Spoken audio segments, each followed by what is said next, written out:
Checks పంపిణీ చేయడానికి ఈ కార్యక్రమాన్ని ఏర్పాటు చేసి ఈ కార్యక్రమానికి అధ్యక్షత వహించినటువంటి స్థానిక ఎంఆర్ఓ గారికి, అదేవిధంగా కోర్టు వరంగల్ ఎంఆర్ఓ గారికి, వేదిక మీద వచ్చినటువంటి వివిధ డివిజన్ల కార్పొరేటర్లకు, ఇన్ఛార్జీలకు, డివిజన్ ప్రెసిడెంట్లకు, ముఖ్య నాయకులకు, కార్యకర్తలకు, ఈరోజు ఈ చెక్కులు తీసుకోవడానికి వచ్చినటువంటి మా అక్కలకు, చెల్లెళ్లకు, అన్నలకు, తమ్ముళ్లకు, పత్రికా సోదరులకు అందరికీ కూడా నా హృదయపూర్వక నమస్కారం.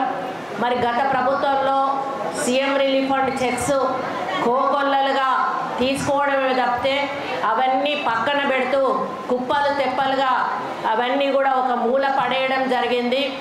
అది నిరుపేదలు అప్పో సప్పో చేసి వైద్యం చేయించుకొని ఆ సమయంలో ఆరోగ్యశ్రీ కింద ఆ రోగానికి ఆరోగ్యశ్రీ లేకపోతే అప్పో సప్పో చేసి వైద్యం చేయించుకొని వాళ్ళ కుటుంబానికి మరి సహాయ సహకారంగా ఉంటుంది అని చెప్పి సీఎం రిలీఫ్ ఫండ్ కోసం అప్లై చేసుకోవడం జరిగింది.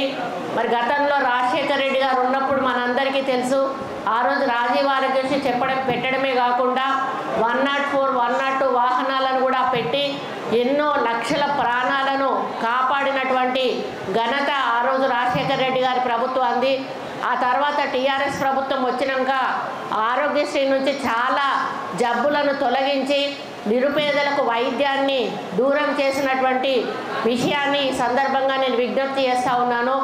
108ను కూడా వాళ్లకు జీతాలు ఇవ్వకపోవడం వలన, 108 సర్వీసులు కూడా సరిగా నడవకపోవడం వలన ఎంతోమంది ప్రాణాలు కూడా కోల్పోయినటువంటి సంఘటనను ఇక్కడ గుర్తు చేస్తూ ఉన్నాను.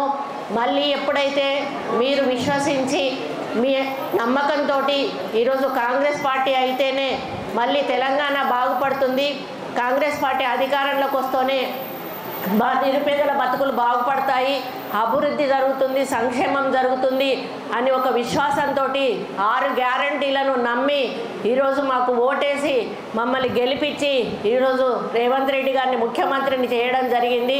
మరి ఏ మాటలైతే మేము ఇచ్చామో ఇప్పటి వరకు కూడా మీకు ఉచిత బస్సు సౌకర్యం కల్పిస్తూ ఉన్నాము, 5 రూపాయలకే సిలిండర్ సౌకర్యం కల్పిస్తూ ఉన్నాము, 500కే. అదేవిధంగా మరి ఆరోగ్యశ్రీని మనము 5 లక్షల నుంచి 10 లక్షల వరకు కూడా చేసినటువంటి ఘనత మరి ఈ పార్టీది.